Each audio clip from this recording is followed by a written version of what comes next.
கத்தி கத்தி செத்தாலும் சாவனை ஒழிய திராவிட கட்சியோட தேசிய கட்சியோட கூட்டணி வைக்க மாட்டேன், எவனோடும் என் தம்பிகளை என் தங்கைகளை அடமானம் வைக்க மாட்டேன் என்று சீமானிக்கிறார்.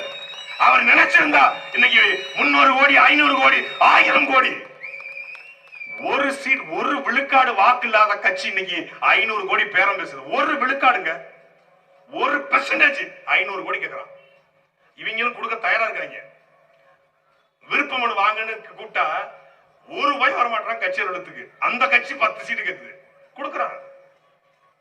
சாதி கட்சி 50 கோடி 100 கோடி வாங்குது. 8.22 விழுக்காடு 36 லட்சம் வாக்கு. அது மோடியா ராகுல் காந்தியா என்கிற அந்த தேர்தலில் திமுக பல கூட்டணி, அதிமுக பல கூட்டணி, பாஜக கூட்டணி என்ற நிலையிலேயே ஓட்டுக்கு பணத்தை வாங்கினாலும் எங்களுடைய நாம் தமிழர் கட்சிக்கு தான் வாக்கு செலுத்த வேண்டும். 36 லட்சம் பேர் வாக்கு செலுத்தினார் 2024 நாடாளுமன்ற தேர்தல். அது நாட்டினுடைய பிரதமரத்தில் இருக்கிற தேர்தல். சட்டமன்ற தேர்தலுடைய நிலைய வேற. சீமானந்தம் பேரம் பேசணும் நினைச்சிருந்தா எந்த கட்சியுடன் பேரம் பேசலாம்.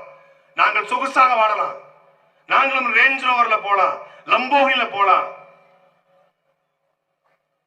இந்த 2 திராவிட கட்சிகளையும் வேரோடும் வேரடி மண்ணோடும் வீழ்த்துவதுதான் நாம் தமிழர் கட்சியின் இலக்கு. ஆனா குறுக்கே இந்த கௌசிக் வந்தாங்கிற மாதிரி இப்ப இவன் வர்றான். நீங்க 2 பேரும் கொஞ்சம் வரமா போங்க.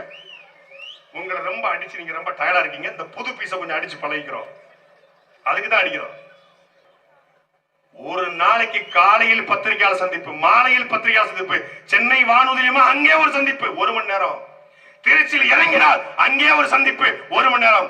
உலக அரசியல், இந்திய அரசியல், தமிழ்நாட்டு அரசியல், புவியியல் அரசியல், சூழல் அரசியல், காடு வளம், கனிம வளம், நீர் வளம், நிலவளம் எல்லாவற்றையும் கேள்வியா கேட்டாலும் எல்லா கேள்விக்கும் பதில் சொல்லிவிட்டு வேற ஏதாவது கேள்வி இருக்கா என்று கேட்கிற ஒரு தலைவன். தம்பி வேற ஏதாவது கேள்வி இருக்கா பத்துமா அப்படின்னு சொல்ற ஒரே தலைவர் எங்களுடைய அண்ணன் செந்தமிழன் சீமான் மட்டும்தான்டா. நீ அமெரிக்கா எடுத்துக்க, அங்க மோடி நிப்பாரு, அங்க ட்ரம்ப் நிப்பாரு, இந்த பக்கம் இன்னொரு பிரதமர் அதிபர் வேட்பாளர் நிப்பாரு. 2 பேரையும் நிப்பாட்டி பேசுவாங்க. ஒருத்தர் ஏ ஒருத்தர் பி. 2 பேர்ல யார் சரியா பேசுறாங்களோ, யார் அமெரிக்காவுக்கான பிரச்சனையை தீர்ப்புன்னு சொல்றாங்களோ அவங்களுக்கு ஓட்டு. அப்படி ஸ்டாலின், சித்தப்பு எடப்பாடி, நம்ம பக்கா மாசு, எங்க அண்ணன் 4 பேர்.